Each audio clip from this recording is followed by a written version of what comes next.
పరిణామాలు ఆంధ్రప్రదేశ్ మీద ఏం చేస్తే హఠాత్తుగా బీహార్ ముఖ్యమంత్రి నితీష్ కుమార్ రాజ్యసభకు నామినేషన్ ఇచ్చారు. అవును, 2005 నుంచి 2025 వరకు అప్రత్యేతంగానే కాదు, అనేక సార్లు కూటములు మార్చి పొత్తులు మార్చి 2 సార్లు అటు లాలూ యాదవ్తో ఇటేమో మళ్ళీ బీజేపీ మోదీతో కలుస్తూ ఆయన అనేక విన్యాసాలు చేసి 20 ఏళ్ళు కొనసాగారు. అందులో ఏమీ వేరే ఇది లేదు. పొత్తులు మార్చారేమో కానీ సీటు మడుగు వదిలిపెట్టలే.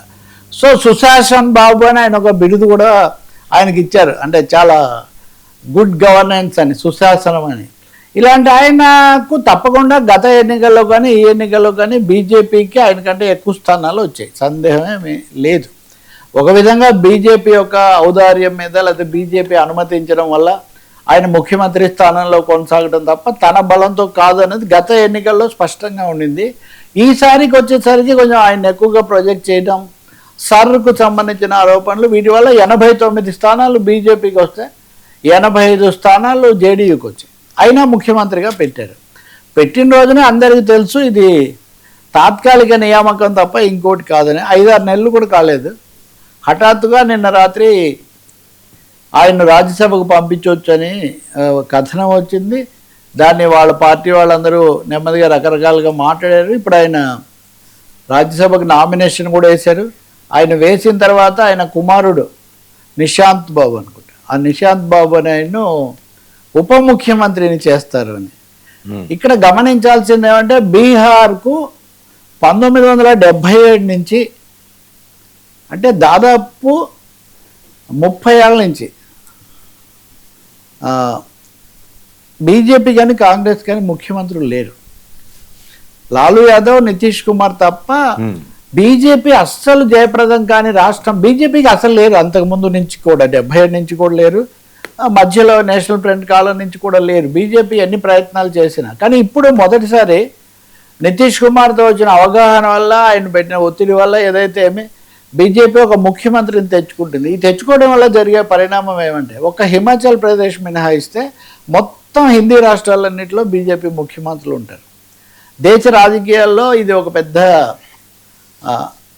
హిందీ రాష్ట్రాలు వాటి ప్రభావం ఉత్తరాది చాలా ఎక్కువ కాబట్టి బీజేపీకి సంబంధించి ఇది ఒక కీలకమైన ఇది అవుతుంది. సర్ అనేది 4 రోజుల వ్యవధిలోనే బీహార్లో చేశారు, అదంతా ఇందుకోసం చేశారు, ఇలాంటి ఆరోపణలు కూడా చాలా వచ్చాయి కదా.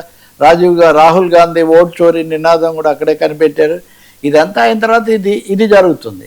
మరి ఆయన ఢిల్లీలో ఏం చేస్తారు, మళ్ళీ గతంలో నిర్వహించిన రైల్వే శాఖ ఇట్లాంటివి ఉన్నాయి. కానీ ఇంకో తమాషా అంటే ఆ కుమారుడైనటువంటి నిశాంత్ బాబు ఇంతవరకు జేడీయూలో సభ్యుడు కాదు, డైరెక్ట్ రిక్రూట్ లాగా ఆయన పొద్దున్నే పార్టీ సభ్యత్వం తీసుకుంటాడు, సాయంత్రానికి ఆయన ఉప ముఖ్యమంత్రి అయిపోతాడు. కొద్ది రోజుల కిందట మనం అజిత్ పవార్ ప్రమాదంలో చనిపోతే ఆయన భార్య సునేత్ర, ఐ థింక్ సుచిత్ర పవార్, ఆమె ఉప ముఖ్యమంత్రి అయ్యారు. కానీ ఆమె కనీసం అంతకుముందు ఎన్నికల్లో పోటీ చేశారు. ఈయన అది కూడా కాదు.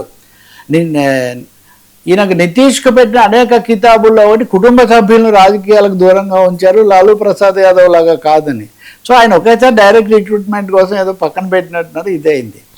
అయితే ఇక్కడ నితీష్ నుంచి లోకేష్ ఎందుకు వస్తుందంటే మీకు గతంలో కూడా నేను చాలాసార్లు చెప్పా, నరేంద్ర మోదీ గారు కానీ అమిత్ షా కానీ హోంమంత్రి వీళ్ళు రాష్ట్రాల్లో ఉన్న సీనియర్ నాయకుల కంటే వాళ్ళ పిల్లలతో ఎక్కువ స్నేహం చేస్తుంటారు అనేది జాతీయంగా ఉన్న అందరి యొక్క పరిశీలన. ఆ విధంగానే లోకేష్ కూడా ఆంధ్రప్రదేశ్లో ఆయన హాట్లైన్ నడుపుతూ ఉన్నారు. ఢిల్లీలో ఉన్నటువంటి బీజేపీ పెద్దలతో వాళ్ళ ఆశీస్సులు ఉండడం వల్లే ఈ ప్రభుత్వం కూడా అలా కూటమి కూడా ఏర్పడటం ఇవన్నీ కూడా జరిగాయని. ఇప్పుడు చంద్రబాబు నాయుడు ఢిల్లీకి వెళ్తారు నితీష్ కుమార్ లాగే. ఆ వెళ్ళినప్పుడు గతంలో మనం అనుకున్నట్టుగా రాష్ట్రపతి ముర్ము పదవీ కాలం అయిపోయేసరికి ఆయన ఢిల్లీలో అందుబాటులో ఉంటారు, రాష్ట్రపతి లేదా ఉపరాష్ట్రపతి పదవి చంద్రబాబుకి ఇస్తారని ఒక ఆశ తెలుగుదేశం వర్గాల్లో ఉంది. ఇంకా రెండవది లోకేష్ ముఖ్యమంత్రి అవటం దాదాపు వెంటనే జరిగిపోతుంది తొందరలోనే. నితీష్ను ఇప్పుడు ఇంత తొందరగా పంపించడం అంటే ఇదే బీహార్ ఫార్ములా ఏపీలో కూడా తప్పకుండా ఎన్డీఏ అమలు చేస్తుంది.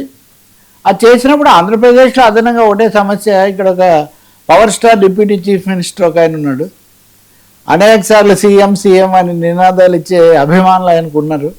వాళ్ళ సర్దుబాటు ఏమవుతుందంటే అవన్నీ బహుశా బీజేపీ చూసుకుంటుంది.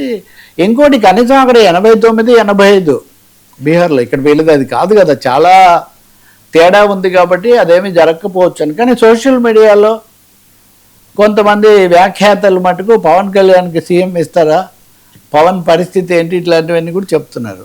సో క్వాలిటేటివ్ డిఫరెన్స్ ఏమవుతుందని అనుకోండి, సంఖ్యాబలం మీద ఆధారపడి ఉంటుందే కానీ సంకల్పాల మీద ఆధారపడి ఉండవు కదా. సంకల్పాలు, ఆశలు చాలా ఉంటాయి చాలామందికి.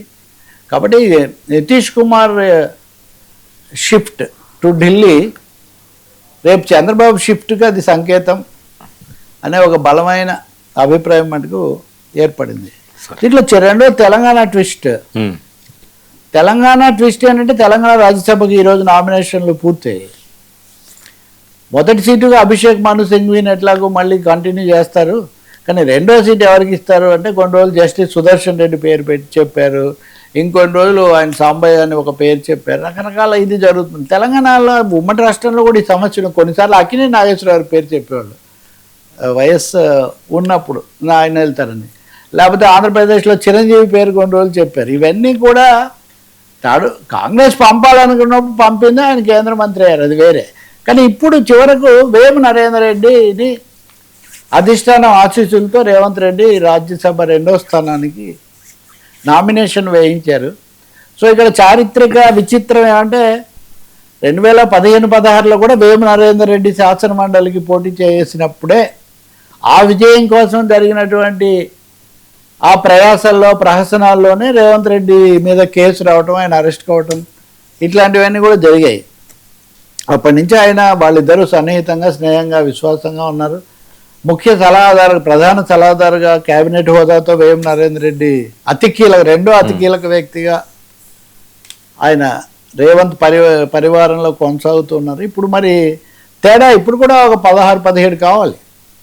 ఈ 16-17కి మళ్ళీ కొత్తగా ఏం ప్రయోగాలు చేస్తారు, లేకపోతే రెండో ఓటు, సెకండ్ ప్రిఫరెన్స్ ఓట్ అన్నది చేస్తారా, ఇలాంటి కొన్ని ప్రశ్నలు అయితే ఉన్నాయి. కానీ తెలుగు రాష్ట్రాల్లో తెలంగాణ రాజ్యసభ ఎన్నికలు ఆ విధంగా ఆసక్తిగా మారాయి. బీఆర్ఎస్ నిశ్శబ్దంగా వదిలేస్తుందా?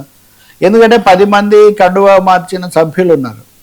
ఈ 10 మంది అటే ఓటేసే అవకాశం ఉంది, విప్పులు ఇవ్వరు కాబట్టి. అప్పుడు తమ సభ్యుల కంటే తక్కువ ఓట్లు వస్తే బీఆర్ఎస్కి అదేం గౌరవంగా ఉండదు కాబట్టి అసలు పోటీ చేయకుండా ఉంటే మంచిదని భావిస్తున్నారు అని కథనాలన్నీ వస్తున్నాయి.